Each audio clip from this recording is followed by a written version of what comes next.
Hi, welcome to the technical video demonstration of CR Indominus bus from Mexico. We'll start with our first robot, the T-Rex. Its base has 4 luggage wheels and is moved by 2 power wheels, 12-volt motors controlled by IBT2 drivers. Here the robot, using a Pixicam 2, follows a LED screen, which will be in the back of another robot, the Jeep. For the legs, we used a bicycle-like system where we use a chain and its wheel to produce a smooth and realistic movement for the legs.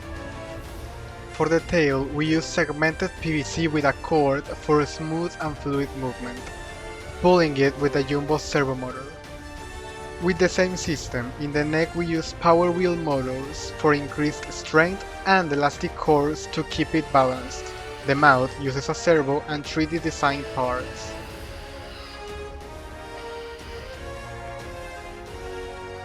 Now we skip to the next robot, the Jeep. Here we see the first tests running it on a parking lot, using its scooter motor for impulse.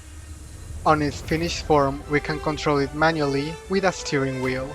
Our objective was, however, to give it automatic steering, which we did with another power wheels motor and a steel bracket. Now we see the full functionality.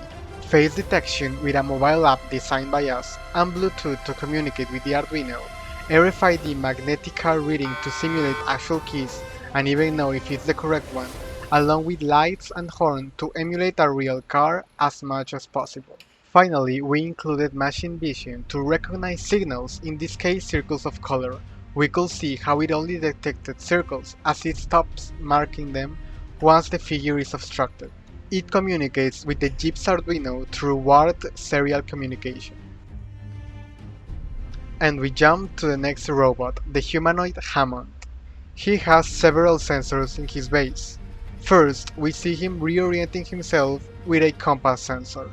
Now, with a color sensor, we see him react to a red color paper.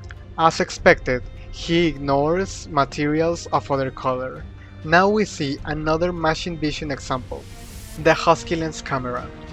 First, we make it recognize the face of one of our team members, so that it can follow him but not others.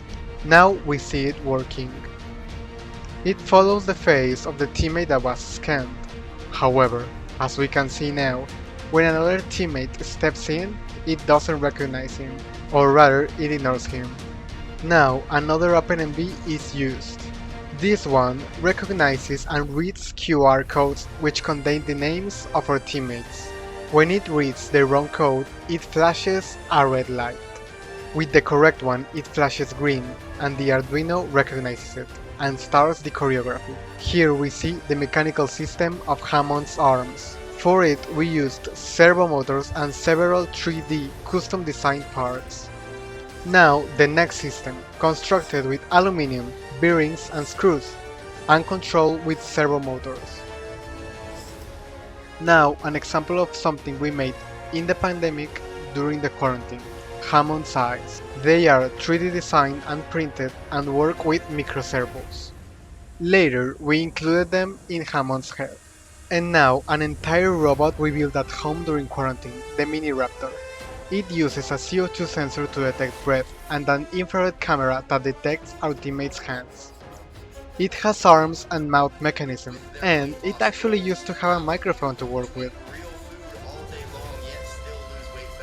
More work we did to overcome the pandemic and its effects in our team was the illumination. Using the flash memory of the Arduino, we store these images for LED screens, which are later activated through XB wireless communication. Finally, we see more work done at home. Here is a red speaker microphone array to detect direction of sounds and pointing to them with a servo. We use this with a controllable LED screen, which displays the QR code read by Hammond.